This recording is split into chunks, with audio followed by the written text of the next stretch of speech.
They say silence is golden. Marcus Blackwell thought it was surrender. When Evelyn Whitmore Don't signed the worry about divorce the time. papers in his rain-lashed Thanks, I needed penthouse, that. We're in 78 good floors shape. above Seattle, she didn't ask for the house. She didn't ask for the cars. She didn't ask for half of Blackwell Technologies, the company whose IPO was 3 weeks away from making Marcus a billionaire. She took the pen from his attorney's hand, flipped to the signature page, and signed. No negotiation, no tears, no fight. Marcus's lawyer actually blinked in surprise. His mistress, Amber, leaned forward, confused by the lack of drama. And Marcus himself felt something cold settle in his chest, a whisper of doubt he immediately crushed beneath his ego. What he didn't know was that Evelyn Whitmore had stopped being Evelyn Whitmore the moment she walked into that penthouse. She was returning to something else entirely, someone who didn't need his money because she already had more than he could imagine. Someone who had spent 5 years documenting every lie, every stolen idea, every piece of credit he'd claimed for work that wasn't his. And in exactly 18 days, when Marcus filed that lawsuit calling her a fraud, she would teach him the difference between silence and surrender. Some lessons cost everything to learn. The rain hammered against the floor-to-ceiling windows of the penthouse like an accusation. Inside, the temperature felt colder than the storm. Marcus sat on the Italian leather sofa, one arm draped across the back, the other checking his Patek Philippe, a casual pose that screamed impatience. Behind him stood Amber Chase, her hand resting possessively on his shoulder. 28, blonde, wearing a dress that cost more than most people's monthly rent. Around her wrist, a diamond tennis bracelet Evelyn recognized instantly. It had been her 5th anniversary gift. Marcus had given it to his assistant 3 months later. Across from them, Evelyn sat in an oversized armchair that made her look small. Intentionally small. She wore a gray sweater dress, no jewelry, hair pulled back in a simple ponytail. To Marcus, she looked exactly like what he'd always believed her to be. A quiet woman from Portland who'd gotten lucky when he'd noticed her and was now returning to the obscurity she'd come from. Gerald Thornton, Marcus's lead attorney, sat at the mahogany table between them, a stack of documents arranged with military precision. "Let's keep this simple," Marcus said. His voice had that particular edge he used in board meetings, cordial authority masking absolute control. "The prenuptial agreement stands. You receive $50,000 as agreed. That's more than generous, considering you brought nothing to this marriage." Evelyn looked at the papers. She didn't reach for them. "I brought nothing?" Her voice was soft, not weak, soft. There was a difference Marcus had never learned. "Well," he gestured vaguely, "you were working retail when we met. A bookstore, wasn't it? I built Blackwell Technologies from the ground up. The prenup protects what I created." "What you created." She repeated it like she was tasting the words. Amber spoke up, her voice honey-sweet with an edge of vinegar. "Marcus is being incredibly fair, Evelyn. Most men wouldn't offer anything. You should just sign and move on with your life." Gerald cleared his throat, uncomfortable. "The terms are straightforward, Mrs. Blackwell. You vacate the penthouse by tomorrow morning. All assets acquired during the marriage remain with Mr. Blackwell. The settlement of $50,000 will be wired to an account of your choosing. In exchange, you waive all claims to present and future earnings of Blackwell Technologies." Marcus leaned forward slightly. "My lawyers, and they're the best in Seattle, by the way, have made sure this is ironclad. If you try to contest it, you'll drown in legal fees. I'm offering you a clean exit, Evelyn. Take it." Evelyn's gaze moved from the papers to Marcus, really looked at him. She saw a man who'd convinced himself he was a genius, a man who measured his worth in stock prices and square footage, a man who'd forgotten that some debts can't be paid in money. I have a question, she said. Marcus sighed. Make it quick. The proprietary algorithm that Blackwell Technologies uses for data pattern recognition. The one that's mentioned 17 times in your IPO filing as your core competitive advantage. She paused. Who wrote it? Marcus's jaw tightened. I don't see how that's relevant. Humor me.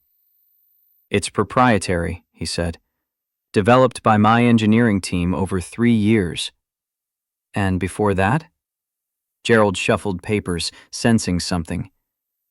Mrs. Blackwell, I'm not sure. You, Marcus interrupted, his voice hard now.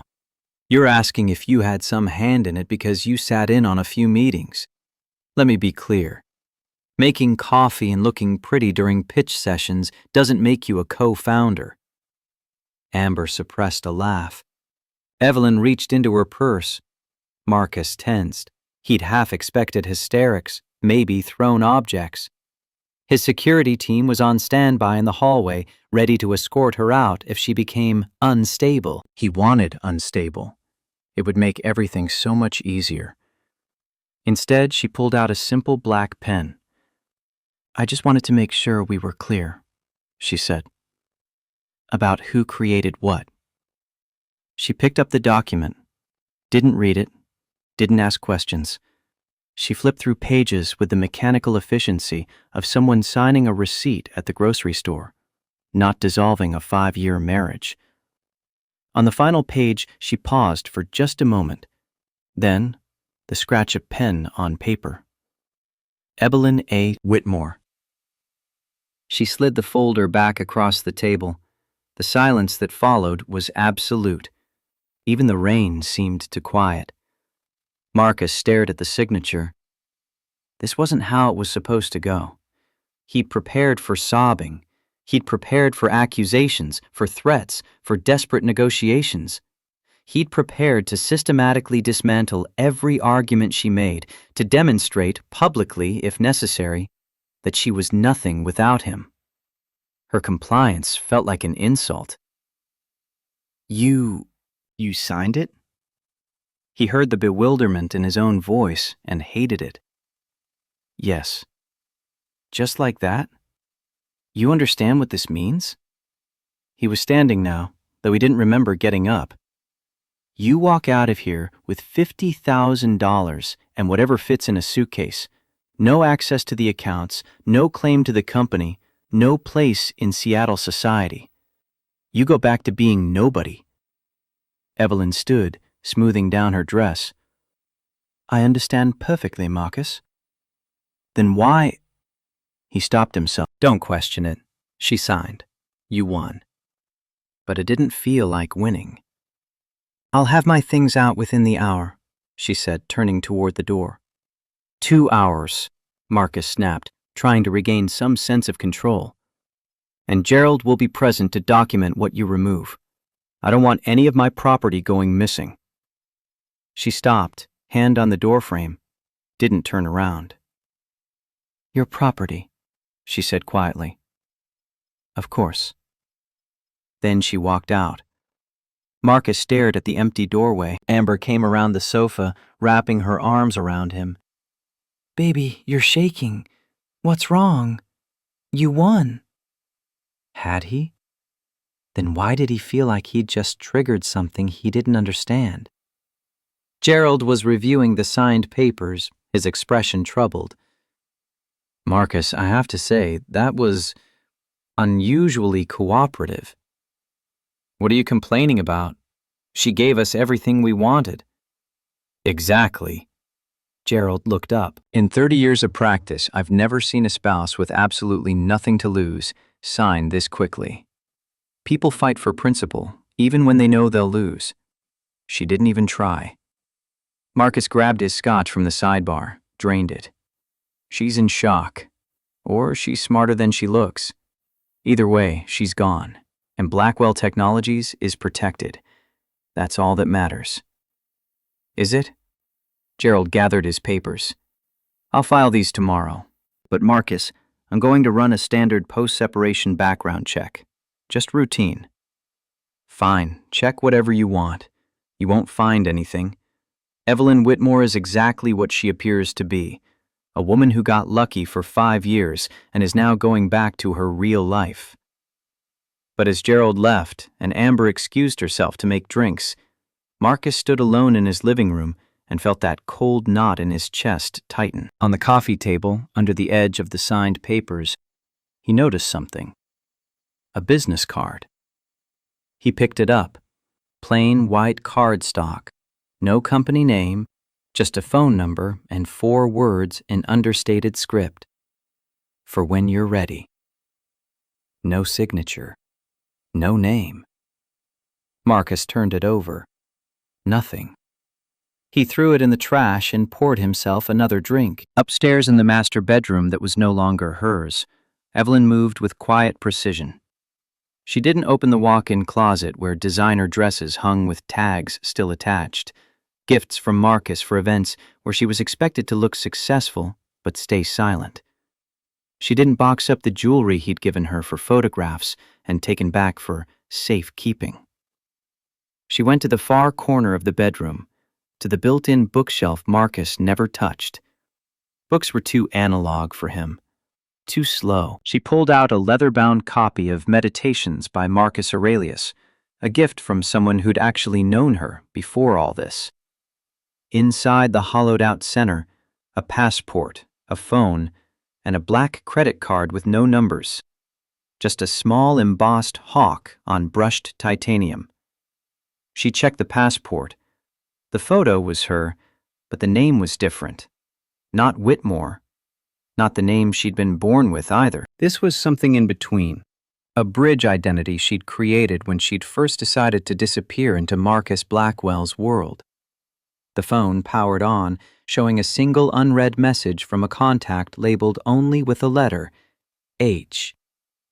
Car waiting on Pine Street. Christopher confirmed for Tuesday. You coming back? Evelyn typed quickly. Yes, 5 years is enough. Activate the legal team.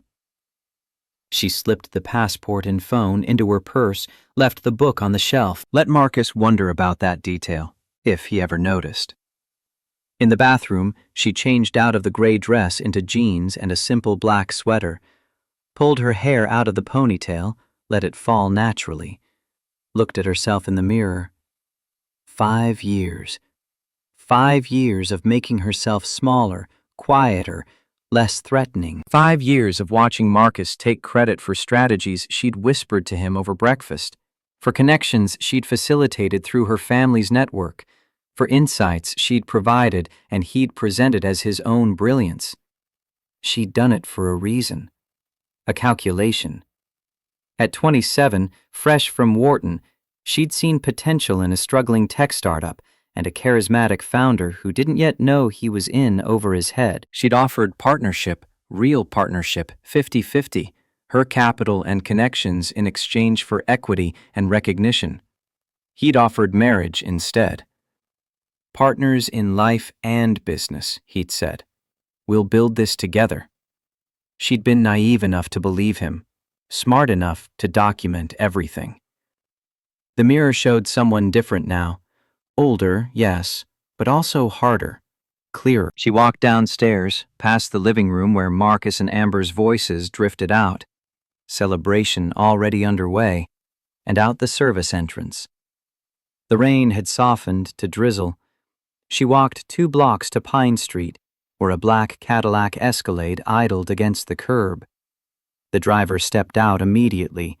Harris, 6'4", an ex-Marine who'd worked her family's security for 15 years. He held an umbrella over her.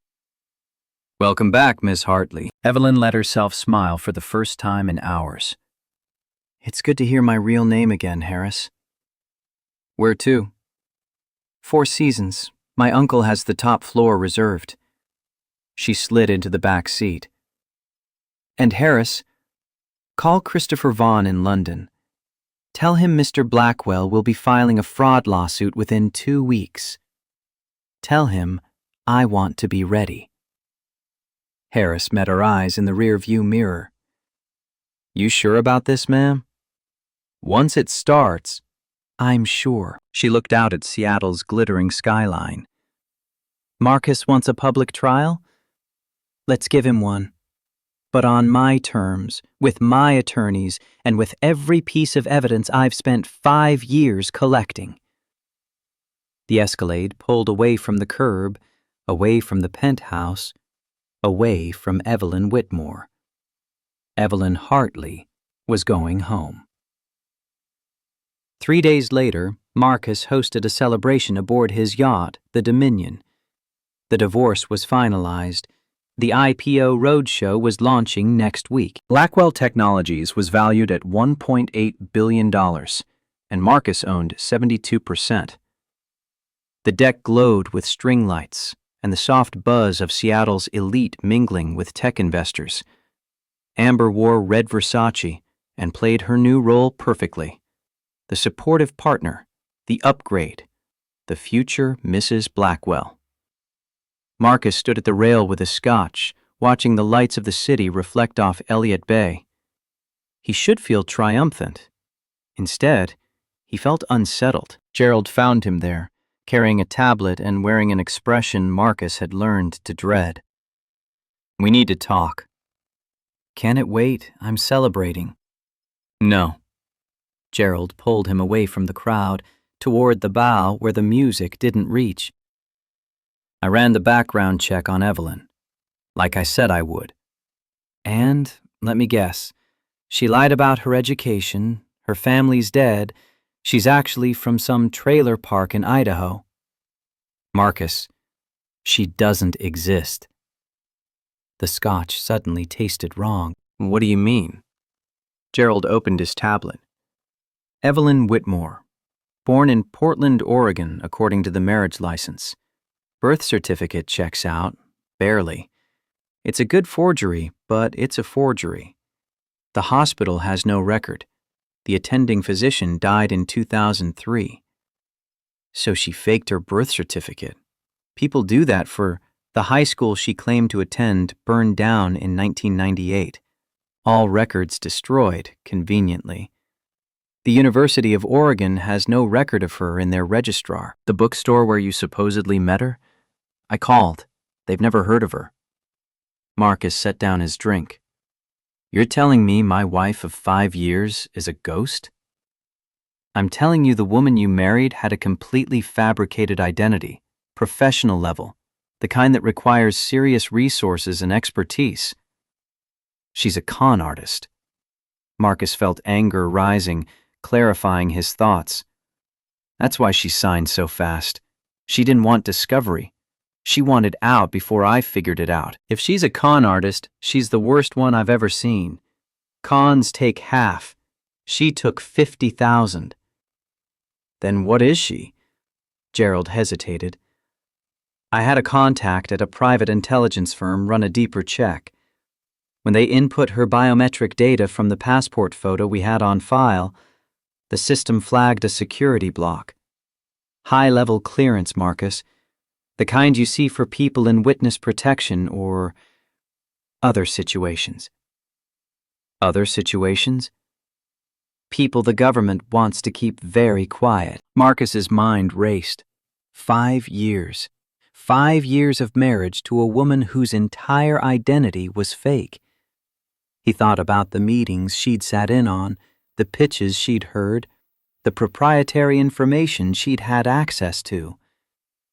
She could have stolen trade secrets, industrial espionage. He was building the narrative now, the one that made sense. Call the police. Call the FBI. I want her investigated. For what crime? She signed a prenup and took exactly what it offered. She didn't steal anything. She didn't make any claims. She left quietly. Marcus grabbed Gerald's tablet, scrolling through the report. I don't care. I'm filing a lawsuit. Fraud, misrepresentation. She falsified her identity to marry me, which voids the prenup. I want to drag her into court and expose her. Marcus, listen to me carefully. Gerald took the tablet back. Whoever Evelyn Whitmore actually is, She has resources we don't understand. The security clearance, the perfect false identity, that takes serious backing, and she clearly wanted to leave quietly. If you go after her, you might not like what comes back. I don't care what comes back! Marcus was shouting now. Several guests turned to look. He lowered his voice. The IPO launches in 2 weeks. I need a clean narrative. The story can't be founder's mysterious wife disappeared. It needs to be founder exposed fraud and protected his company. Do you understand? Gerald looked at him for a long moment. This is a mistake. File the paperwork Monday morning. Fraud, intentional misrepresentation, request for full disclosure of her real identity and assets. I want her in court. I want answers. And if she fights back? Marcus smiled, cold and certain. With what? She has $50,000 and no identity. I have the best legal team in Seattle and a billion-dollar company about to go public. Let her try. Gerald closed his tablet. I'll file Monday. But Marcus, I'm documenting my objection to this strategy in writing. For the record. Noted. Marcus turned back to the party, the anger settling into determination. Now get me another scotch. We have an IPO to celebrate. But as Gerald walked away, Marcus couldn't shake the image of Evelyn's face as she'd signed those papers. The complete calm. The utter lack of fear. What kind of person walks away from a billionaire with nothing and doesn't even flinch? The answer, he'd learn in exactly 15 days, was the kind of person who already had everything. 6 years earlier, Evelyn Hartley had graduated from Wharton at the top of her class. Not because she needed the degree, her family's wealth could have bought her any job she wanted, but because she'd wanted to prove she could succeed on her own merit. The Hartley family didn't make headlines. That was intentional. While other billionaires fought for Forbes rankings, the Hartleys preferred their influence to be quiet and their wealth to be private. Shipping, logistics, rare earth minerals, strategic investments in sectors most people didn't think about, but couldn't live without. Evelyn's uncle William ran the public face of Hartley Global Holdings. But the family understood that the next generation needed to understand business from the ground up, not just inherit board seats. So at 27, with an MBA and a trust fund she'd never touched, Evelyn had gone looking for her first real investment, something she could build herself, prove herself. She'd found Marcus Blackwell at a startup pitch competition in San Francisco. He'd been impressive, confident without being arrogant, technical enough to understand the product, charismatic enough to sell the vision. His company, then called Pattern Bridge, had developed early-stage algorithms for data analysis. Promising, but unfocused. After his pitch, she'd approached him. Your pattern recognition is interesting, she'd said, but you're positioning it wrong.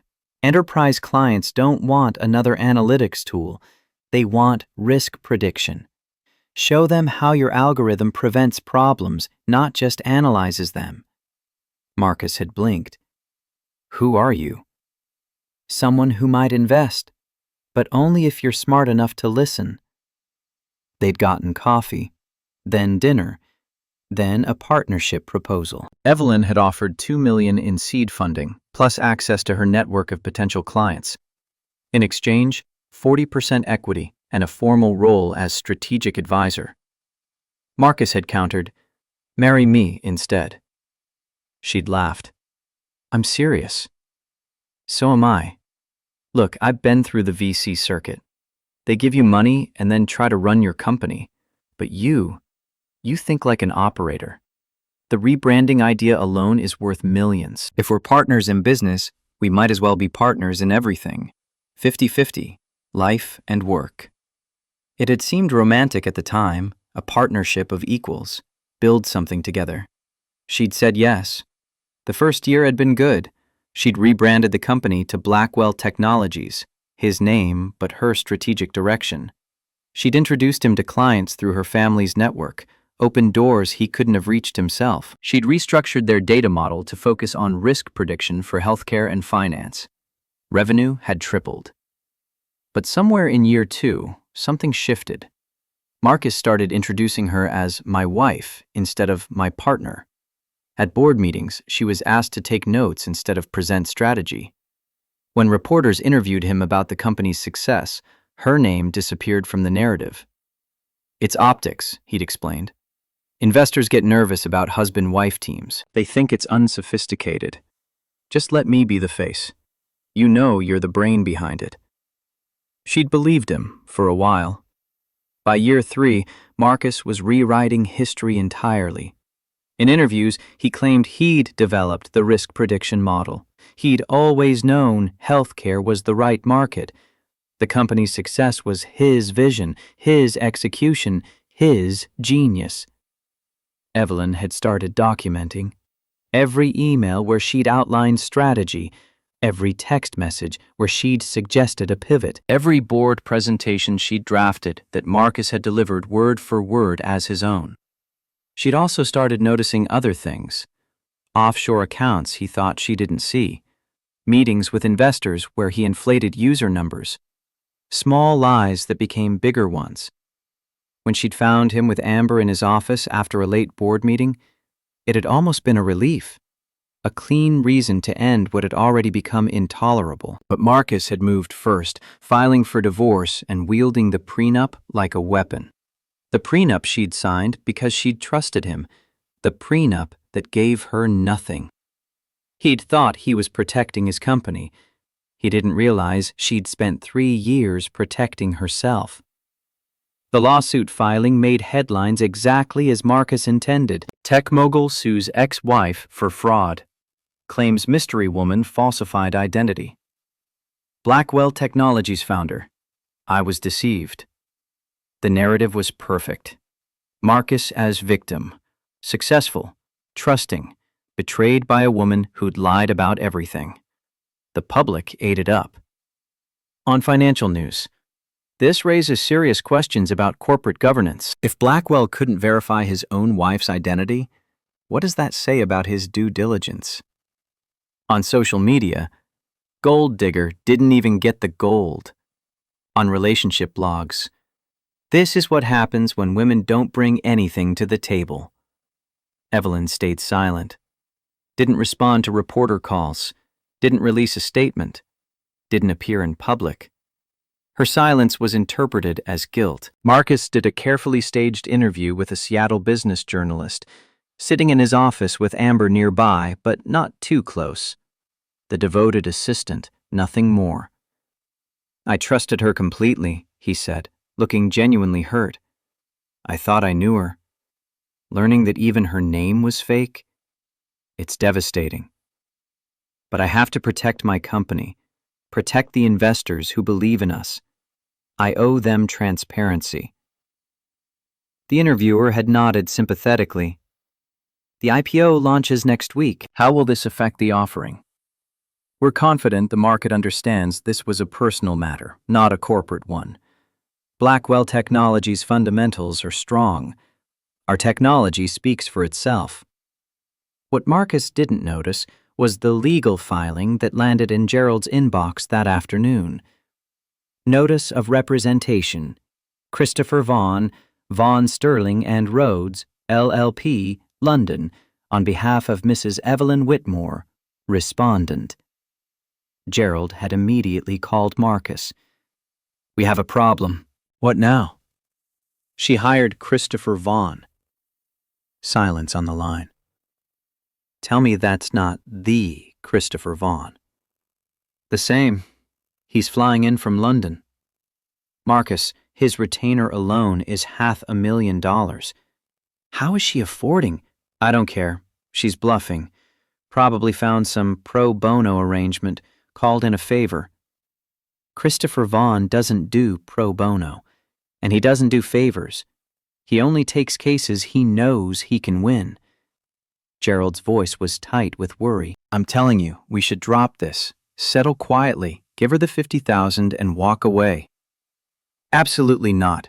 Court date is in 2 weeks, right before the IPO. We go, we expose her, we win. This is Seattle, Gerald, my city. Judge Morrison plays golf with me. I'm not running from a woman with a fake name and a British lawyer. But that night, alone in the penthouse, Marcus found himself at his laptop, searching. Christopher Vaughn, attorney. The results were terrifying. Vaughn destroys Russian oligarch in record £4 billion settlement. The scalpel of the Old Bailey secures unprecedented victory for Saudi prince. Vaughn, Sterling and Rhodes, the firm that makes billionaires nervous. Marcus closed the laptop. She was bluffing. She had to be. In a suite at the Four Seasons, Evelyn sat across from Christopher Vaughn. The British attorney was reviewing documents with the precision of a surgeon examining X-rays.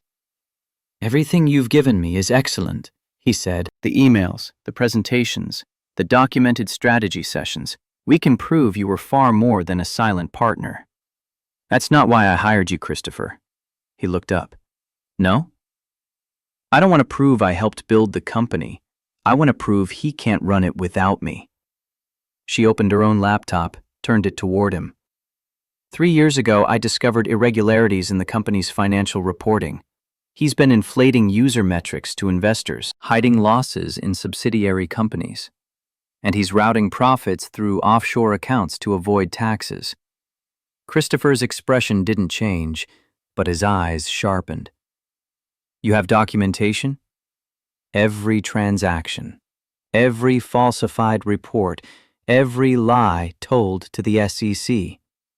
She met his gaze. "I'm not interested in his money, Christopher. My family has more than I could spend in 10 lifetimes.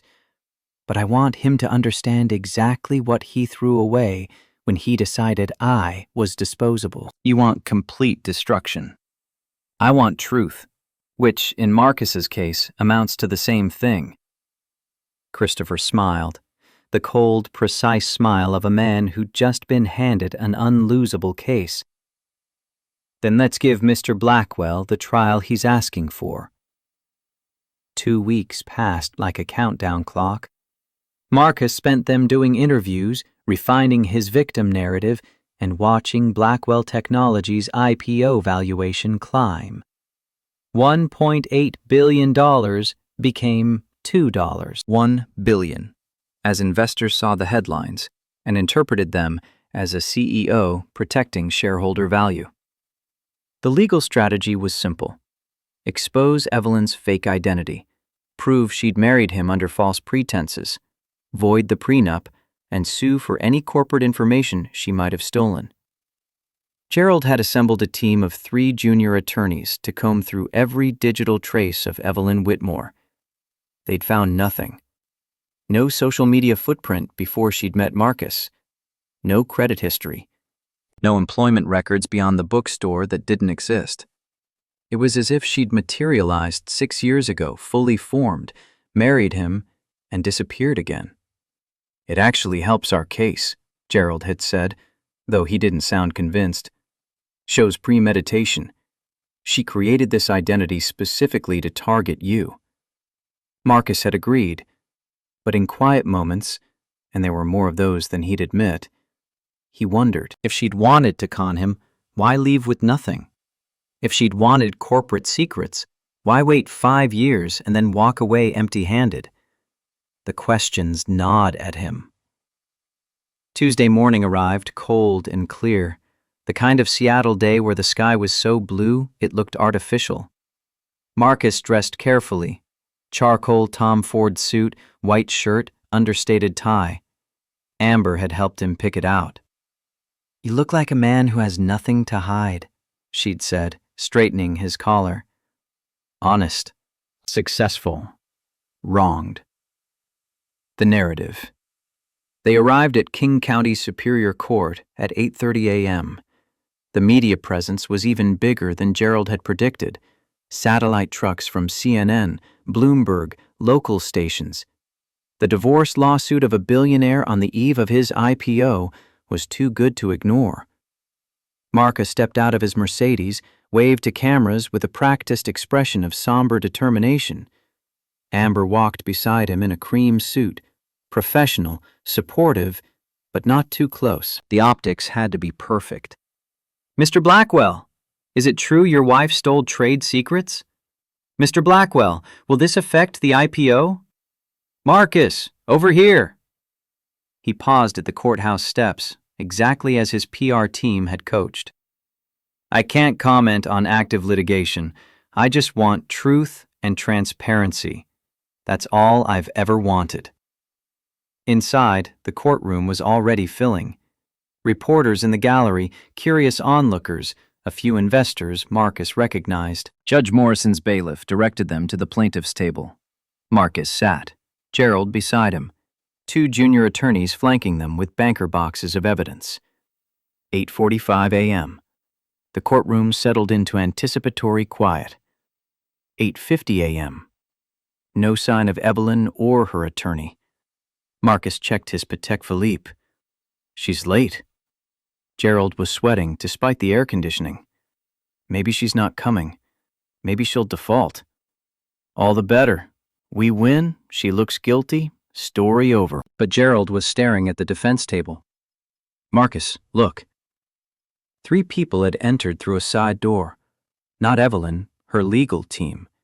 Christopher Vaughn in a suit that probably cost more than Marcus's car, flanked by 2 associates carrying slim leather cases. Vaughn walked to the defense table, arranged his materials with surgical precision, then sat, waiting.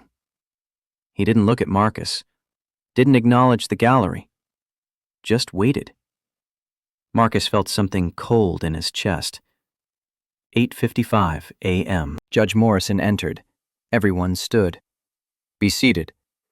Case number 2024-CV-8847.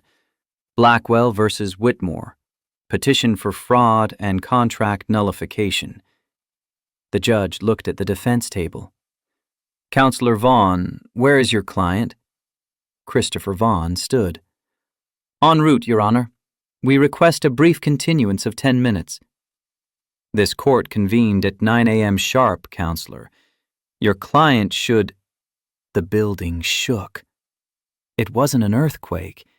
It was rhythmic, mechanical, a deep thumping that rattled the windows and made people look up in confusion. The sound grew louder.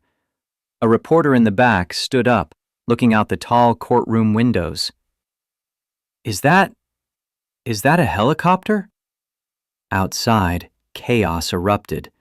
The helicopter, a Sikorsky S-76, executive model, matte black with no visible registration except a small gold emblem on the tail, descended over downtown Seattle with the kind of confidence that suggested it didn't care about FAA flight restrictions. Police officers in the plaza looked up, reaching for radios.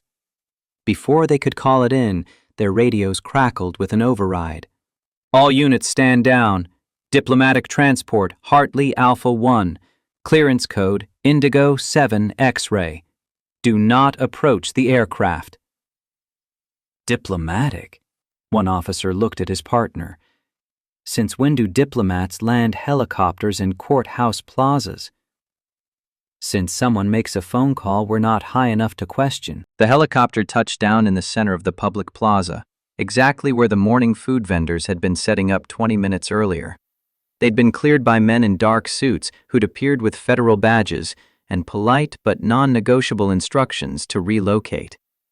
The rotor wash was tremendous. Umbrellas torn from hands, newspapers swirling in violent spirals, reporters scrambling for position while trying to protect their cameras. The side door opened. 6 men stepped out first. Dark tactical suits, earpieces, moving with the synchronized precision of people who'd done close protection in actual war zones. They formed a corridor from the helicopter to the courthouse entrance. Inside the courtroom, the sound was impossible to ignore. "Your Honor," Marcus stood. "What is going on?" Judge Morrison was equally confused. "Bailiff, find out what that noise is." The bailiff hurried to the window, looked down at the plaza, went pale. "Your Honor, there's a helicopter in the plaza, and people are getting out."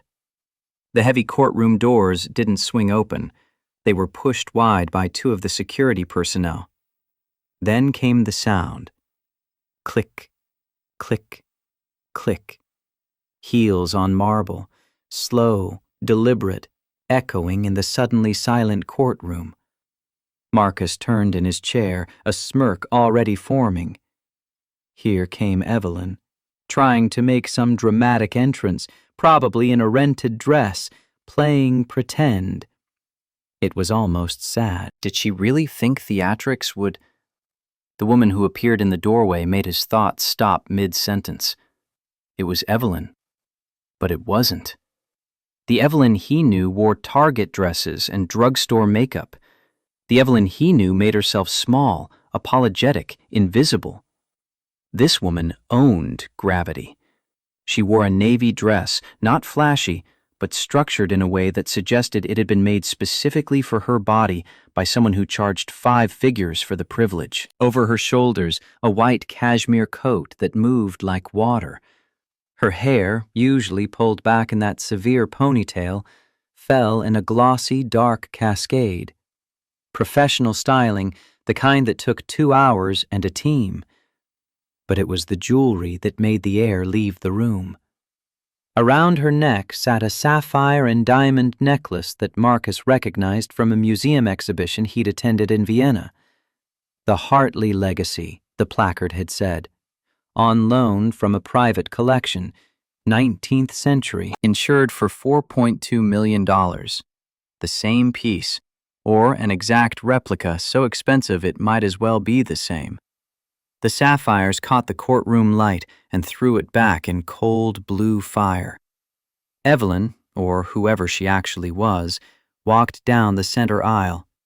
She didn't look at the gallery, didn't acknowledge the stunned faces, the raised phones, the reporters frantically typing.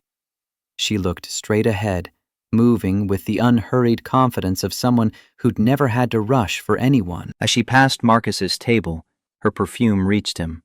Not the vanilla body spray from CVS she used to wear. Something else. Oud and rare rose, complex and expensive.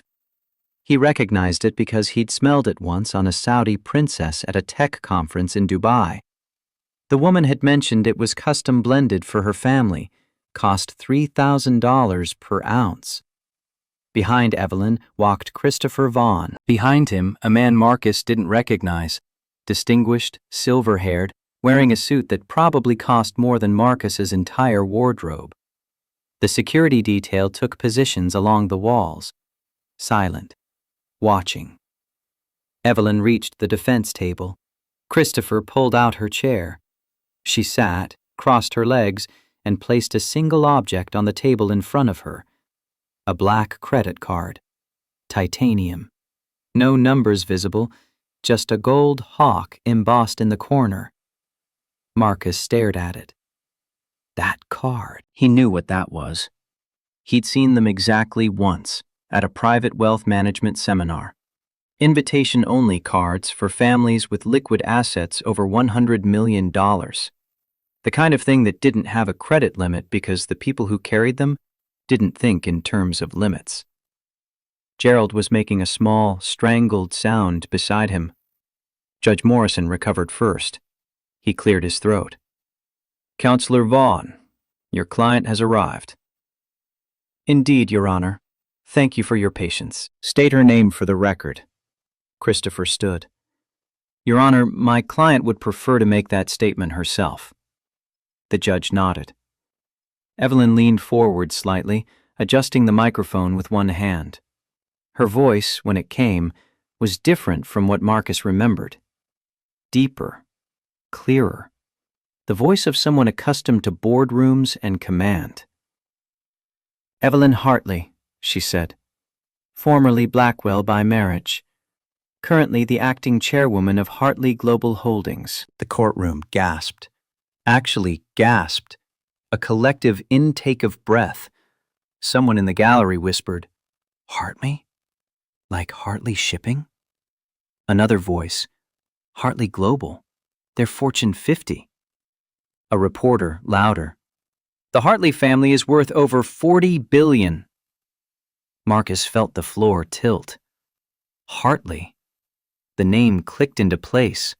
Shipping, logistics, rare earth minerals, defense contracts. One of those old money families that stayed out of headlines precisely because they were so powerful they didn't need the publicity. And Evelyn was... No. He stood, the word bursting out.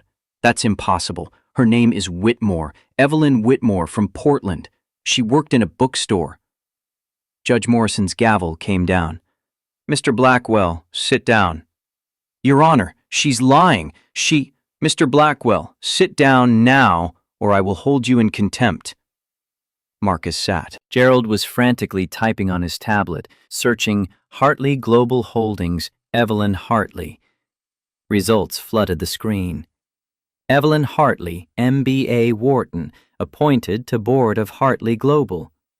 Reclusive Hartley heiress spotted at Hartley family maintains private profile despite $40 billion fortune. Photos, recent ones. Evelyn at charity galas in New York. Evelyn shaking hands with a UN official. Evelyn sitting at a conference table with her uncle William, identified as the CEO of Hartley Global. All dated within the last month, since the divorce. Gerald showed Marcus the tablet with a shaking hand. It's real. Marcus, she's actually a Hartley. Marcus's phone started buzzing, then again. Continuous vibration. He pulled it out. Text from his CFO. What the hell is happening? Bloomberg just ran a story. Your ex-wife is a billionaire? Text from his PR team. Emergency. Call immediately. Text from an investor. Is this true? Did you divorce a Hartley? What else don't we know? Christopher Vaughn stood, buttoning his jacket with the precision of a surgeon preparing for an operation. Your Honor, my client is here to address the frivolous allegations brought by Mr. Blackwell. But first, we have a procedural matter. Gerald stood hastily. Your Honor, the plaintiff has standing to... Does he? Christopher's voice was quiet. Deadly quiet. Because we'd like to submit evidence that Mr. Blackwell may not have the financial capacity to pursue this litigation. Financial capacity? Judge Morrison leaned forward. Counselor, Mr. Blackwell's company is valued at over $2 billion. On paper, Your Honor. In reality, Blackwell Technologies is leveraged to a degree that would concern any reasonable investor. Marcus shot to his feet. That's absurd. We're about to IPO it, Christopher continued as if Marcus hadn't spoken. As of 7:30 this morning, Hartley Global Holdings completed the acquisition of $847 million in outstanding debt held by Blackwell Technologies. We purchased the loan packages from Credit Suisse, Deutsche Bank, and Wells Fargo Capital. Silence. Gerald's face went gray. No, that's not possible. Those loans are through shell companies, subsidiaries. We're very thorough, Mr. Thornton. Christopher placed a document on the judge's bench. Per Clause 14B of the Standard Lending Agreements, a change in debt ownership permits the new holder to demand immediate repayment of principal if the borrower is deemed high risk. He turned to look directly at Marcus. We deem Mr. Blackwell extremely high risk. Marcus's phone exploded with notifications. He looked down at the screen. Bank of America, account frozen, creditor action. Chase Business, card declined, account review. Wells Fargo, urgent, contact immediately. A text from his CFO. All operating accounts locked, payroll system rejected. What is Hartley Global? Why do they own our debt? Marcus looked at Gerald. Fix this. File an injunction. They can't just... Gerald was staring at his own tablet, scrolling through pages of financial documents. They can, and they did. Marcus, they put liens on everything. The operating accounts, the real estate holdings, the equipment leases, even your personal assets that were used as loan collateral. My personal. The yacht is in an LLC. The penthouse is. They pierced the corporate veil, proved commingling of funds. Gerald's voice was barely a whisper. Marcus, they have everything. Christopher Vaughn remained standing. Your Honor, given that the plaintiff filed this suit claiming my client was a penniless fraud seeking money she doesn't need, and given that my client's personal net worth exceeds Mr. Blackwell's company valuation by a factor of 20, we move for immediate dismissal with prejudice. Judge Morrison was reading the documents Christopher had submitted. His eyebrows rose higher with each page. Marcus found his voice. She's the fraud. She married me under a fake name. Evelyn Whitmore doesn't exist. For the first time, Evelyn spoke directly to him. You're right, Marcus. Evelyn Whitmore doesn't exist. She never did. Her eyes met his across the courtroom. No anger, no vindication, just cool, absolute certainty. I created that identity 6 years ago when I wanted to invest in a promising startup without the baggage of my family name. I thought I'd found a real partnership, someone who valued ideas over pedigree. She paused. I was wrong. You lied to me, Marcus was shouting now. You pretended to be some nobody from Portland. I told you I wanted to help build your company. You turned it into a marriage proposal because you thought it was more romantic than a business partnership. Her voice never rose, didn't need to. I said yes because I believed we were equals, because you said we'd build something together. We did build something together. No, Marcus, I built something. You took credit for it. Christopher Vaughn pulled out another document. Your Honor, we're also filing a countersuit. We have evidence that Mr. Blackwell has been claiming credit for intellectual property and strategic initiatives actually developed by my client. He slid a folder across to the plaintiff's table. Gerald opened it.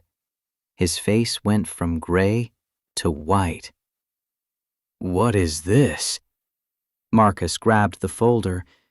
Emails, dozens of them, from Evelyn's personal account to Marcus, dated over 5 years. Each one outlined strategic pivots, market analyses, client introductions. One email from 3 years ago. Marcus, I think we should rebrand from Pattern Bridge to Blackwell Technologies. Easier to remember, positions you as the face of the company. Also attaching revised pitch deck for the Series A. Made the changes we discussed about focusing on healthcare risk prediction instead of general analytics. Marcus had delivered that exact pitch. Raised $12 million. Told Forbes it was his vision. Another email from 4 years ago. Talked to Uncle William about the Pacific Rim expansion. He's willing to intro you to the head of Samsung's procurement division, but you'll need to understand their cultural expectations around business relationships. I've attached a brief. Trust me on this. Do the formal meeting first, dinner second, and don't mention price until the third conversation. That Samsung contract had been worth $40 million. Marcus had told TechCrunch he'd won it through strategic relationship building and technical excellence. Page after page, email after email, Evelyn suggesting strategies, Marcus implementing them, then telling the world they were his ideas. These are... Marcus couldn't finish the sentence. Proof, Christopher said simply. My client didn't just help build Blackwell Technologies, she was the strategic architect. And rather than acknowledge her contributions, Mr. Blackwell wrote her out of the story entirely. Evelyn leaned into the microphone again. I tried to leave quietly, Marcus. I offered you a clean break. I signed your prenup without argument. I asked for nothing. Then why are you here? Marcus's voice cracked. Because you couldn't let me go. You had to make it public. You had to call me a fraud and a liar. You had to paint yourself as the victim. She paused. So let's talk about fraud. Christopher produced another folder, thicker this time. Your Honor, In the course of our due diligence regarding the debt acquisition, we discovered significant irregularities in Blackwell Technologies' financial reporting. Gerald stood. Your Honor, any financial documents they obtained were obtained legally during the standard disclosure process for debt purchase, Christopher interrupted. We've already forwarded copies to the SEC and the FBI's Financial Crimes Unit. The courtroom went dead silent. What irregularities? Judge Morrison asked, though his tone suggested he wasn't sure he wanted to know.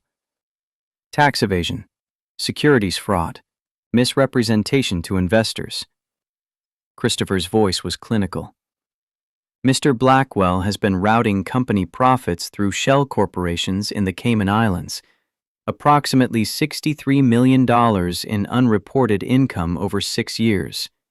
Additionally, the user metrics reported to Series B and Series C investors were inflated by approximately 40%. Marcus grabbed Gerald's arm. You said those structures were legal. You said... Gerald pulled away. They were legal if properly reported. If you'd actually filed the... He stopped, looking at the judge. I need to consult with my client privately. You'll have that opportunity, Judge Morrison said. But first... He looked at the documents in front of him. Mr. Vaughn, you're alleging federal crimes. This court isn't equipped to handle those matters. We understand, Your Honor. We're simply providing context for why we believe Mr. Blackwell's fraud allegations against my client are, in fact, projection. He accuses her of deception while running a company built on lies. Evelyn spoke again, her voice cutting through the chaos. I found out about the offshore accounts 3 years ago, Marcus. I found out you were inflating user numbers 2 years ago. I documented everything. I created backups. I waited. Marcus stared at her. You knew? And you just watched? I was deciding whether you were worth saving. She held his gaze.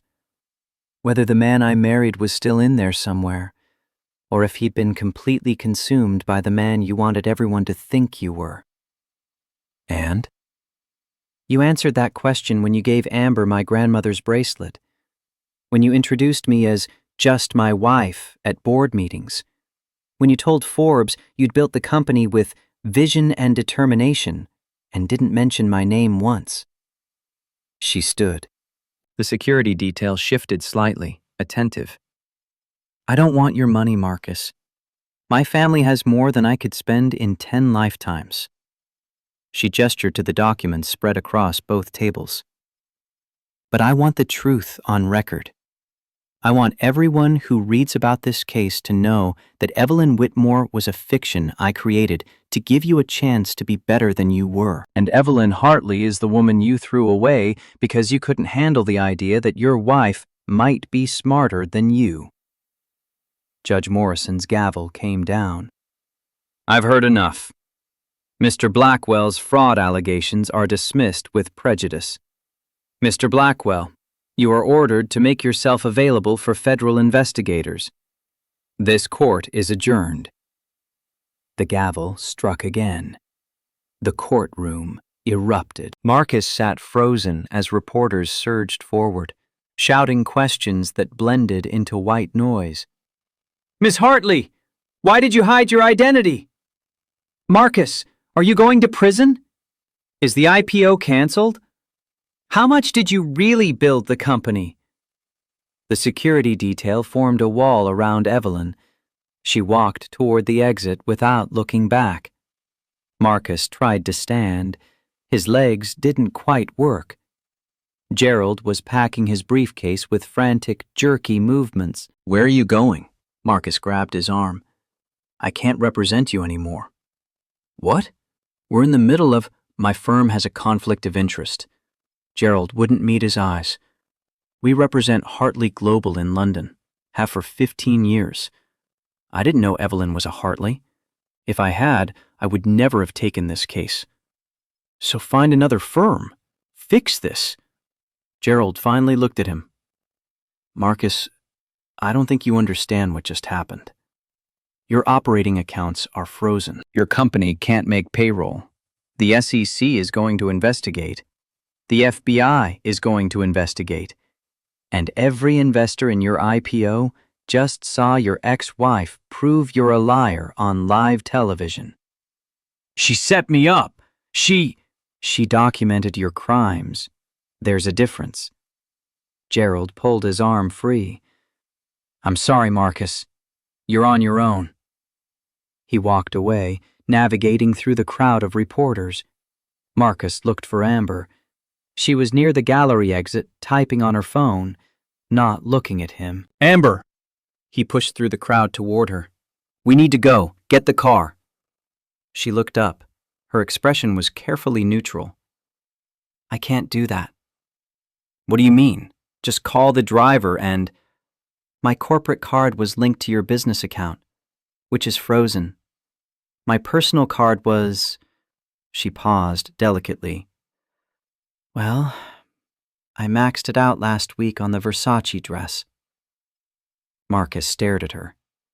So walk to the car. It's 3 blocks. Amber's phone buzzed. She glanced at it, and something shifted in her face. The calculation of someone reassessing a situation. Marcus, I just got a Google alert. Bloomberg is running the story. Tech CEO's secret billionaire wife exposes financial fraud. It's trending #1 on Twitter. Okay, so the PR is bad, but your investors are pulling out. I'm getting texts from 3 VCs saying they're withdrawing from the IPO. Marcus's phone was still buzzing continuously. He finally looked at it. Email from the IPO underwriter. Emergency board call required immediately. Multiple investors requesting withdrawal. Advised status of SEC investigation. Email from his largest investor. Marcus, what the hell is going on? You told us the divorce was amicable. You told us there were no financial irregularities. Call me. Text from his mother. I'm seeing terrible things on the news. Is any of this true? He tried to call his CFO, straight to voicemail. Tried his lead engineer, voicemail. Tried his PR team, voicemail. Amber was edging toward the door. Where are you going? I have an appointment. Amber, I need you right now. She looked at him fully then, really looked, and he saw the exact moment she decided he was a sinking ship, and she wasn't going down with it. I'm sorry, Marcus. I really am. But I can't be associated with this. She gestured vaguely at the courtroom, the chaos, him. It's not personal. It's just practical. Practical? He grabbed her arm. I gave you everything. That apartment, those clothes, that bracelet. The bracelet you stole from your wife, you mean? She pulled her arm free. Yeah, I'm keeping that, by the way. Consider it severance for all the times you made me lie to investors about user numbers. She walked away, just like that. Marcus stood alone in the emptying courtroom. A bailiff approached. Sir, you need to leave. Court is adjourned. He walked out into the corridor. The reporters had mostly chased after Evelyn, trying to get her into a soundbite. The few who remained looked at Marcus with a different expression now. Not the respect of covering a successful CEO, the hunger of smelling blood. Marcus, did you really commit tax fraud? Is it true your wife built the company? Are you going to prison? He pushed past them, out into the cold Seattle afternoon. The plaza where the helicopter had landed was empty now, just scorch marks on the concrete from the rotor wash. His 3 Mercedes sedans, or what he thought were his, were gone. In their place, parking tickets and a notice of vehicle repossession. Marcus pulled out his phone to call an Uber. His credit card was declined. He tried another card. Declined. Checked his bank account. Balance minus $847 million. Personal savings, $0. 00.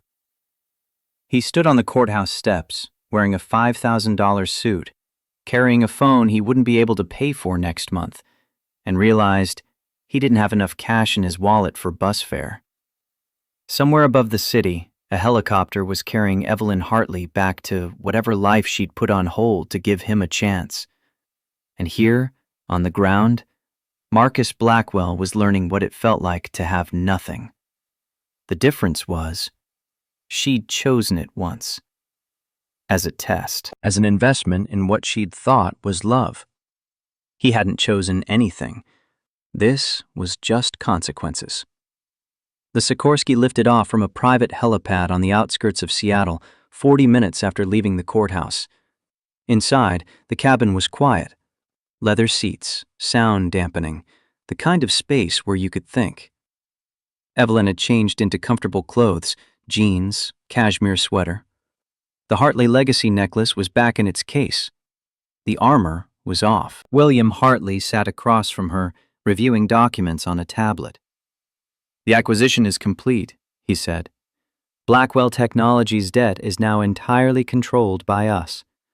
The board will vote tomorrow on next steps, but the recommendation is absorption into Hartley Defense Systems. We'll keep the engineering team, shed the corrupt management, and restructure the company." "And Marcus?" "His assets are being liquidated to cover creditor obligations. The penthouse is in foreclosure. The cars were leased, repossessed this afternoon. His personal accounts were frozen, pending the federal investigation." William looked up.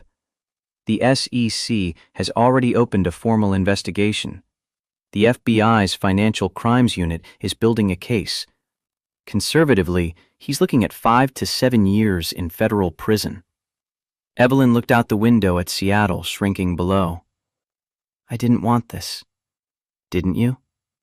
"I wanted him to acknowledge what I'd built. I wanted my name on the patents I'd helped develop.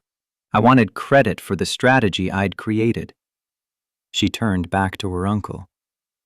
"I wanted to matter to him, as a person, not as an accessory." "And when that didn't happen?"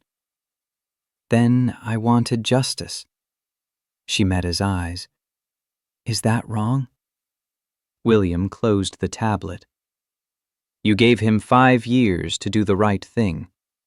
You stayed silent when you could have destroyed him. You offered him a clean exit. He chose to make this public. He chose to call you a fraud. You simply gave him what he asked for, a public accounting of the truth. He's going to lose everything. He built his empire on lies and theft. What did he think was going to hold it up?" Evelyn didn't answer. She was thinking about the man she'd met 6 years ago. Brilliant, ambitious, flawed, yes, but redeemable, she'd thought. Somewhere between then and now, that man had been consumed entirely by his own ego. Or maybe he'd never existed at all. Maybe she'd seen potential that was never there. "What will you do now?" William asked. "I don't know." She pulled her hair out of the careful styling, let it fall naturally. "I've spent 5 years being someone else, being smaller, quieter. I need to remember who I actually am." "The board seat is waiting whenever you're ready." Evelyn shook her head. "Not yet. Maybe not ever. I don't want to step into something because it's expected. I want to build something because I choose it." Her phone buzzed. A text from an unknown number. "Miss Hartley, this is Sarah Chen, Director of the Women's Technology Initiative at Stanford.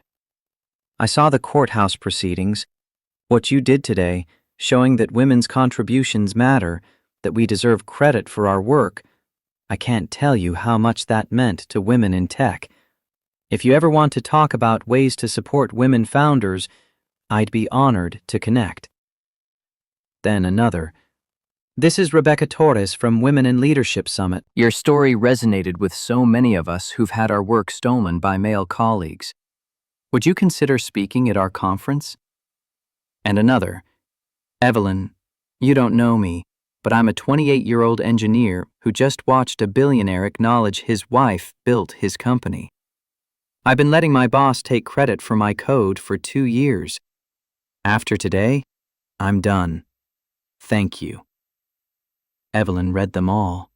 Then a dozen more. Then 100. Women who'd had their work stolen, their ideas claimed by others, their contributions erased. Uncle William, she said slowly, what if we created something? Not just another company, a fund for women who've had their intellectual property stolen or their contributions unacknowledged. Legal support, documentation resources, maybe even acquisition power to buy back what was taken from them. William smiled. Now that sounds like the Evelyn I know. Not waiting for a board seat, creating something new entirely. The Whitmore Fund, Evelyn said, named after the fiction. A reminder that sometimes you have to disappear to see who really values you. And when they fail that test, you have options. Her phone kept buzzing. More messages, more stories. A movement starting from a courthouse confrontation that had been about one marriage, one betrayal, but it touched something larger. Women who were done being invisible. Evelyn Hartley had spent 5 years making herself smaller. She was done with that now. Marcus stood on the courthouse steps for a full minute before his brain started processing next steps. Call someone. Fix this. There had to be a way to... His phone rang.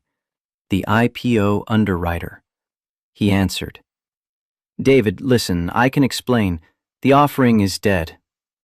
David's voice was flat, professional, the tone you use when cutting ties. Every major investor is withdrawn.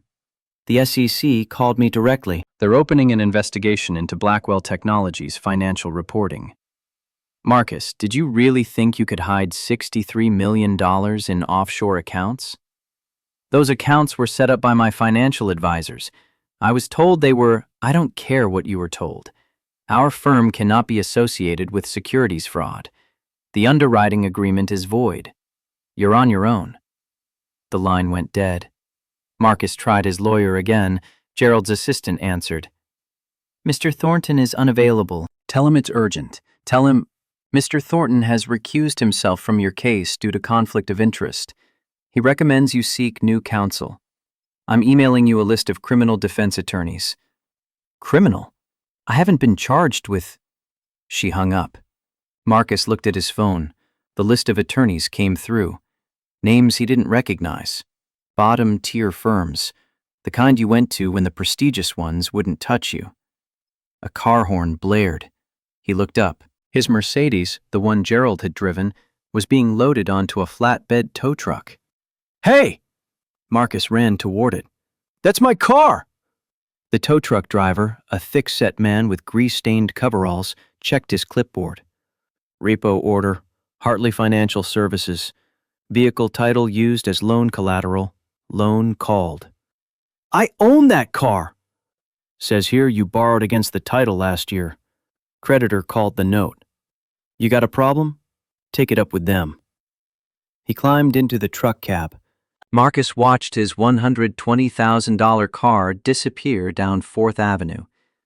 He pulled out his phone to call an Uber, opened the app. Payment declined. Please update your payment method. He tried another card. Declined. Checked his wallet. $37 cash. The bus stop was 2 blocks away. Marcus Blackwell, who yesterday was worth $1.4 billion on paper, walked to the bus stop and waited with people heading home from service jobs and hospital shifts. When the bus came, he got on, paid his $2.75, and sat in the back, watching Seattle pass by through scratched plastic windows. His phone kept buzzing. He stopped looking at it. The doorman at Marcus's building didn't stop him, but there was something different in his expression. Not respect. Pity. Marcus took the elevator to the 78th floor, slid his key card. Red light. Access denied. He tried again. Same result. He knocked. Waited. The door opened, but it wasn't Amber. It was a man in a suit. Building management. Mr. Blackwell, we've been trying to reach you. What's going on? Why doesn't my key work? The property ownership transferred to Hartley Financial Services this morning. Foreclosure proceedings. I'm sorry, sir, but you no longer have access to the unit. This is my home. It was collateral on a business loan. The loan was called. Standard procedure. The man's voice was professionally sympathetic, the tone of someone who'd done this before. We've packed your personal effects, clothing, toiletries, photographs. They're in storage. You'll receive an itemized list and can arrange pickup. I need to get my things now, my computer, my files. All electronic devices and business materials are being held pending the federal investigation. SEC order. He handed Marcus an envelope. This has the details. Again, I'm sorry. The door closed. Marcus stood in the hallway, the same hallway where he'd hosted parties with senators and tech CEOs, where he'd made deals and projected success, and realized he had nowhere to go. His phone rang. His mother. Marcus, I saw the news. What's happening? Are you all right? I'm fine, Mom. Just some business complications. Nothing I can't handle. They're saying you might go to prison. They're exaggerating. The media always, Marcus. Her voice sharpened. Your father and I taught you better than this. If you did something wrong, you need to own it. Make it right. I didn't do anything wrong. Evelyn set me up. I met Evelyn several times. She was kind, smart, and you treated her like a secretary. His mother paused. I saw the emails they showed in court, the ones where she gave you ideas you took credit for. Is that true? Marcus opened his mouth, closed it. I thought so. His mother sighed. I can't help you with this, Marcus. Not financially. Your father and I don't have that kind of money. And not legally. We raised you to be honest. If you weren't, that's a choice you made. Mom, please. I love you. But I'm ashamed of you right now. Call me when you're ready to tell the truth. She hung up. Marcus slid down the wall, sitting on the marble floor of the hallway. Designer suit, $700 shoes, $37 in his wallet.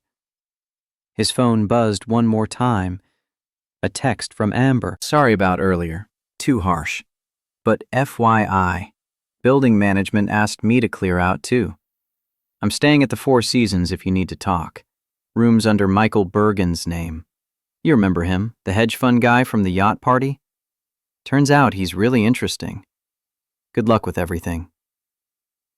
She'd moved on. In 4 hours, she'd found her next opportunity. Marcus should have admired the efficiency. Instead, he just felt tired. 2 days later, Marcus sat in a federal building in downtown Seattle, across a metal table from 2 FBI agents, Special Agent Caroline Porter and Special Agent James Reeves. Porter did most of the talking. Mr. Blackwell, you've been read your rights. Your attorney is present. She nodded at the public defender sitting beside Marcus, a tired-looking woman named Jennifer Park, who'd met him 15 minutes before the interview. Let's start simple. Do you maintain offshore accounts in the Cayman Islands? On advice of counsel, we have the account numbers, Reeves interrupted. We have transaction records. We have emails from you to your financial advisor specifically requesting tax minimization strategies. We're not asking if the accounts exist. We're asking if you're going to cooperate. Marcus looked at Jennifer Park. She gave a tiny nod. Yes, I have offshore accounts. But they were set up by financial professionals. I was told they were legal structures for hiding income from the IRS. Porter slid a document across the table. This shows $63 million moved through shell corporations over 6 years. Approximately $18 million in unpaid federal taxes. Marcus felt sweat forming at his collar. $18 million? Plus penalties and interest. Call it $25 million total. Porter leaned forward. But that's actually not our biggest concern. Tell me about your relationship with your investors. What about it? Did you, at any point, provide them with inflated user metrics? Silence. Mr. Blackwell, we have internal emails from your engineering team questioning the numbers you presented to Series B investors. We have Slack messages from your CFO asking you to clarify the source of certain growth projections. We have testimony from 3 former employees who say you instructed them to manipulate data. Who? Marcus stopped. Those employees were terminated for performance issues. Interesting. Reeves opened a folder. Because they all told us they were fired after questioning your numbers. That's a pattern, Mr. Blackwell. Retaliation against whistleblowers. That's another federal crime. Jennifer Park leaned over, whispered in Marcus's ear, "You need to consider a plea agreement." A plea? For what? I built that company. Porter's expression didn't change. Did you? Because we've been talking to your ex-wife. Ms. Hartley has been very cooperative. She provided us with 5 years of documentation showing strategic decisions, technical developments, and client relationships that she initiated and you took credit for. That's not a crime. That's marriage. That's collaboration. It becomes fraud when you tell investors and the SEC that you personally developed proprietary technology that was actually developed by someone else. Porter pulled out more documents. These are patent applications, filed under your name, for algorithms that, according to Ms. Hartley's documentation, she architected. She can't prove that. Actually, she can. Time-stamped emails, version control records from your company's own servers, code comments with her initials. She was very thorough. Because of course she was. Evelyn had spent 5 years documenting everything, and he'd been too arrogant to notice. What do you want? Marcus asked. The truth, full cooperation, testimony against any other parties involved in the fraud, complete financial disclosure. Porter leaned back. In exchange, we recommend a reduced sentence, 5 years instead of 15. Eligible for parole after 3 if you maintain good behavior. 5 years in prison? Federal minimum security. It's not ideal, but it's better than the alternative. Jennifer Park squeezed his arm. Take it. This is the best deal you'll get.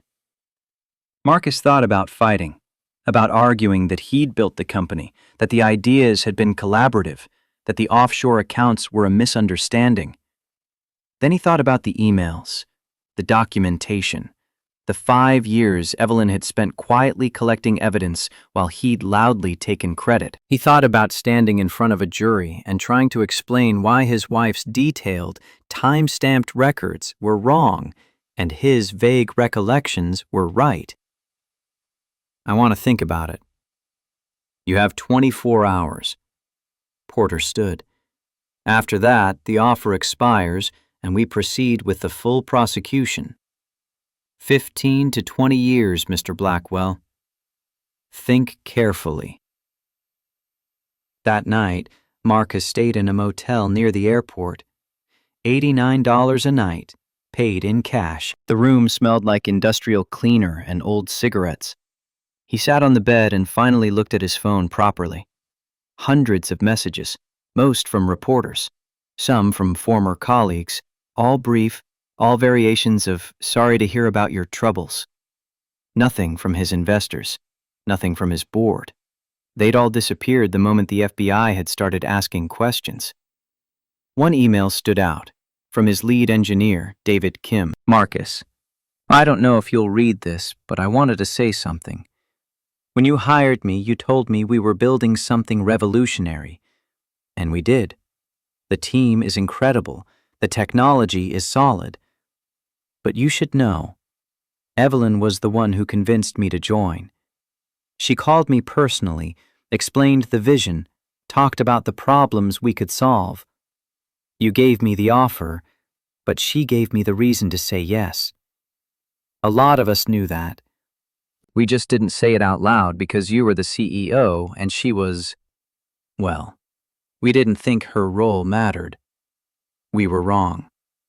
Good luck. Marcus read it 3 times. How many other people had Evelyn recruited?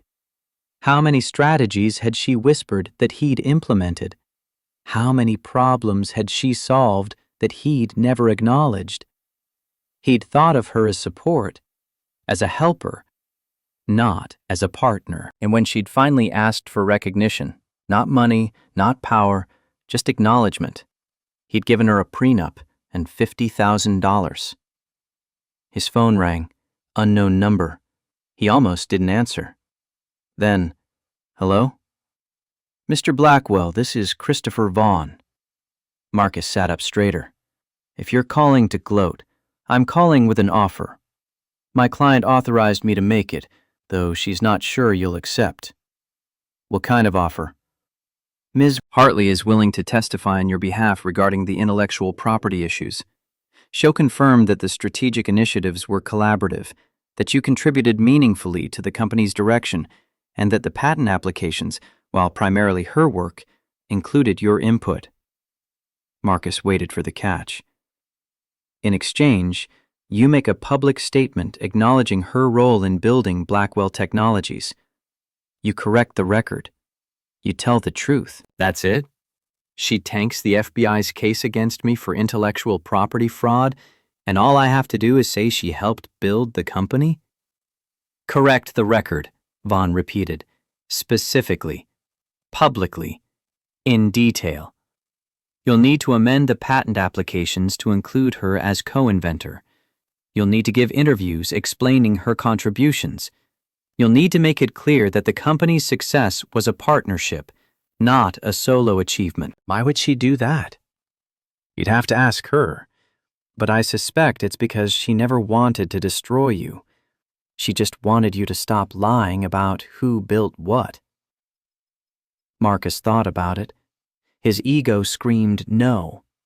The idea of publicly admitting that his success had been dependent on his wife, ex-wife, felt like swallowing broken glass. But 5 years in federal prison felt worse.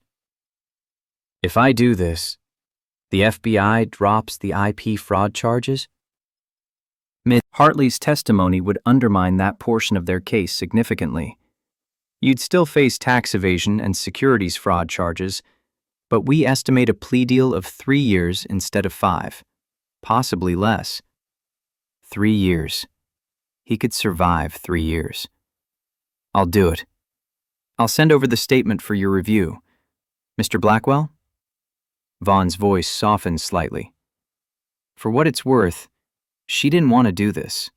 She wanted you to lose everything, but apparently someone convinced her that revenge isn't the same as justice. The line went dead. Marcus sat in his motel room and started writing. The morning Marcus Blackwell reported to federal prison camp Duluth, the Seattle Times ran a story on page 3. Former tech CEO begins prison sentence for tax evasion. Marcus Blackwell, 43, founder of the defunct Blackwell Technologies, began serving a 3-year sentence yesterday for federal tax evasion and securities fraud. As part of his plea agreement, Blackwell admitted to hiding approximately $63 million in offshore accounts and providing inflated metrics to investors. In a statement released last month, Blackwell acknowledged that his ex-wife, Evelyn Hartley, played a fundamental role in building Blackwell Technologies, and that he had failed to properly credit her contributions. Ms. Hartley, heir to the Hartley global fortune, declined to comment. The article didn't mention that Marcus's first job in prison was kitchen duty. It didn't mention that he shared a room with 3 other men, or that he'd traded his Patek Philippe for $200 in commissary credit before surrendering. It didn't mention that he'd lost 60 pounds, or that his hair had gone almost entirely gray. What the article did mention was in the final paragraph. Blackwell Technologies' assets were acquired by Hartley Defense Systems for an undisclosed sum. The engineering team was retained. Former employees report the company culture has improved significantly under new management. On the same morning, 3,000 miles away, Evelyn Hartley sat in a conference room at Stanford University. Around the table, 15 women, engineers, founders, researchers, all with the same story. They'd built something, created something, invented something, and someone else had taken credit. The Whitmore Fund, Evelyn explained, provides 3 things. First, legal support. We'll help you document your contributions and, where appropriate, pursue legal remedies. Second, financial backing. If you want to start your own company using the ideas that were stolen from you, we'll provide seed funding. No equity grab, no control demands, just support. Third, amplification. We'll tell your story. Make sure the world knows who actually built what. A woman raised her hand, Dr. Sarah Chen, who'd texted Evelyn the day of the trial. Why? She asked. You're a billionaire. You won. Why spend your time and money on this? Evelyn looked around the table. Because I had resources to fight back. Most of you don't. Because I want to live in a world where women's work is acknowledged, not erased. And because... She paused. Because someone once convinced me that revenge isn't the same as justice. This is what justice looks like. Another woman, younger, maybe 25. Is it true you let your husband take credit for 5 years? That you just watched? I did. Why? Because I loved him. Because I believed he'd eventually do the right thing. Because I thought partnership meant sometimes letting someone else be the face. Evelyn met her eyes. I was wrong. Partnership means equal credit. If someone asks you to hide your contributions for optics or team unity or any other reason, run. The meeting lasted 3 hours. By the end, the Whitmore Fund had a mission statement, an advisory board, and 7 initial cases. Evelyn walked out into California sunshine feeling something she hadn't felt in 6 years. Purpose. Not borrowed, not hidden. Hers. The anniversary of the trial fell on a Tuesday. Marcus, now 1 year into his sentence, worked his shift in the prison library. He'd earned the position through good behavior. It was quiet. He could think. He thought about the man he'd been, the man who'd measured success in valuations and headlines, the man who'd been so certain of his own genius that he'd never questioned whether it was actually his. He thought about Evelyn, wondered where she was, what she was doing. The answer was in a magazine someone had left in the library. Fast Company, 6 months old. The Whitmore Fund, changing how we think about attribution. In just 6 months, Evelyn Hartley's fund has helped 17 women secure co-inventor status on patents originally filed by their male colleagues or employers. The fund's model is simple. Document, verify, litigate if necessary, celebrate always. We're not anti-men, Hartley explains in an interview at the fund's Seattle headquarters. We're pro-truth. If you built something, you deserve credit. The gender of who stole that credit is irrelevant, though statistically, it tends to be men. When asked about her own experience, the highly publicized trial where her ex-husband was forced to acknowledge her role in building his company, Hartley is philosophical. I spent 5 years making myself smaller so he could feel bigger. A lot of women do that. We're taught that's what partnership looks like. I want to teach the next generation differently. You don't have to diminish yourself to elevate someone else. Real partners elevate each other. The article included a photo. Evelyn at a conference, speaking to a room full of women. She was smiling. Not the careful, controlled smile Marcus remembered from their marriage. A real one. She looked free. Marcus closed the magazine and went back to shelving books. 2 years after the trial, Evelyn received an email from Marcus Blackwell. Subject: No response needed. Evelyn, I'm writing this from prison. I don't expect a response. I don't deserve one. But my counselor here suggested that part of accepting responsibility is acknowledging harm directly to the people I hurt. So here it is. You were right about everything. I took credit for your work because I convinced myself that as CEO, everything the company did was ultimately mine. I believed my own story, that I was the genius, the visionary, the irreplaceable talent. And because you didn't fight me on it, I assumed you agreed. I know now that your silence wasn't agreement. It was exhaustion. And eventually, it was strategy. You offered me so many chances to do the right thing, to acknowledge your contributions, to be an actual partner instead of a boss who happened to be married to you. I rejected every single one because my ego was more important than the truth. I've read about the Whitmore Fund. I'm glad you're doing that. I'm glad something good came from the disaster I made. I get out in 11 months. I don't know what I'll do after, but I know it won't involve taking credit for other people's work. I know it won't involve mistaking silence for agreement, and I know it won't involve assuming I'm the smartest person in the room. You tried to make me better. I refused. That's on me. I hope you're happy. I mean that. Marcus Evelyn read it twice. Then she did something she hadn't expected to do.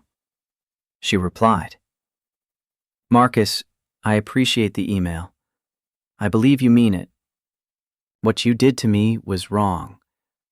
But what I did, documenting everything, planning the confrontation, orchestrating your downfall, that came from anger, not justice. I told myself I was just setting the record straight. Really, I wanted you to hurt the way you'd hurt me. I'm not proud of that. The Whitmore Fund started as a way to channel that anger into something useful. It's become something better, a way to help women avoid the mistakes I made, staying silent too long, hoping someone else would do the right thing, waiting for acknowledgement instead of demanding it. When you get out, you'll have opportunities I couldn't give you in court, opportunities to show people that someone who steals credit can learn to give it, that someone who lies can learn to tell the truth. That's harder than going to prison, but it's more important. I don't forgive you, but I don't hate you either. Mostly, I feel sad that we couldn't have been what we promised each other we'd be. Good luck. Mean it back. Evelyn. She sent it. Then she closed her laptop and looked around her office. Not the Hartley Global office her uncle had been holding for her own space. The Whitmore Fund headquarters. Modest, functional, real. On the wall, photos of 17 women holding amended patent certificates. Women who'd fought for recognition and won. Evelyn's phone rang. Her assistant. Ms. Hartley, Dr. Martinez is here. The aerospace engineer whose thesis advisor published her research under his name. She wants to discuss filing suit. Send her in. The work continued. 3 years after that day in court, a reporter from the New York Times asked Evelyn the question everyone wanted answered. Do you regret marrying Marcus Blackwell? Evelyn considered it. I regret staying silent. I regret waiting for him to do the right thing instead of demanding it. I regret making myself smaller to make him feel bigger. She paused. But I don't regret the experience. It taught me exactly how much I was willing to diminish myself for someone else's comfort.